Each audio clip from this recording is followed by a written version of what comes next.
everyone. Good to be back with you guys. This is real quick. I was having a conversation with a friend of mine, and one of the things he said was, I have a friend. I've been friends with this person for over 40 years, and something has happened. I don't know what. He doesn't return my calls. He doesn't answer my text messages, and I'm confused. I've been knowing him for a long time. It occurred to me that there are times we have breaches in our relationships. We don't know why. Sometimes we know why, sometimes we don't. One of the things I thought about in my book, Thoughts to Ponder, this is it in case you haven't seen it, Thoughts to Ponder, Discovering Your Authentic Self. I wrote in there an entry called Separated by a Curtain. And it was about another friend who was recounting to me a story about an estranged relationship she had with her mother. And she talked about how when she was in the hospital, there was a nurse who came in and said, asked the mother, would you like to bathe her or whatever? And the mother said, no, you can do it, and separated them by a curtain. And I thought about that and I said, okay, there are times we have physical barriers in relationships, and then there are times that there are emotional barriers in relationships. But here's what I have come to realize. If you have a wonderful relationship with someone and you can carry it on for years and years and years, that is a blessing, because people change. We all do. We grow apart. The most difficult thing for my friend and for myself is when I extend love to someone and it's been that way for a long time and it's not returned and you don't know why. It is a problem, because it goes directly to the core of who you are. Like I told you guys, who am I?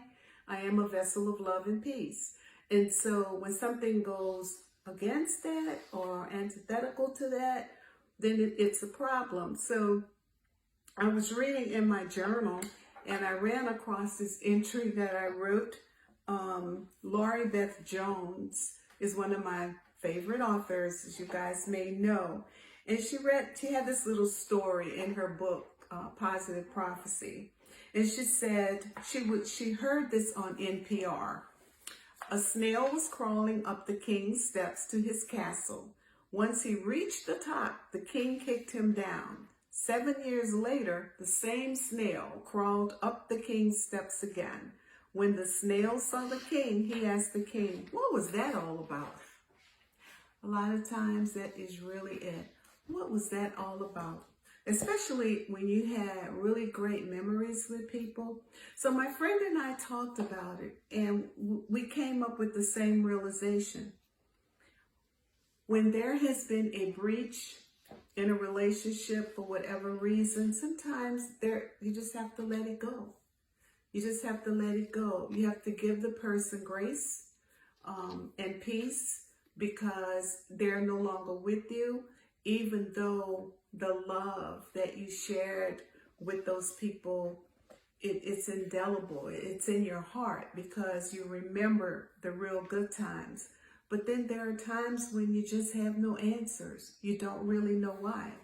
So in this one, Separated by a Curtain, I am talking about something where the emotional damage has really scarred her heart and it's unresolved, and that's unfortunate. But there are other times, if there is a breach in a relationship and you know why, there's one or two things.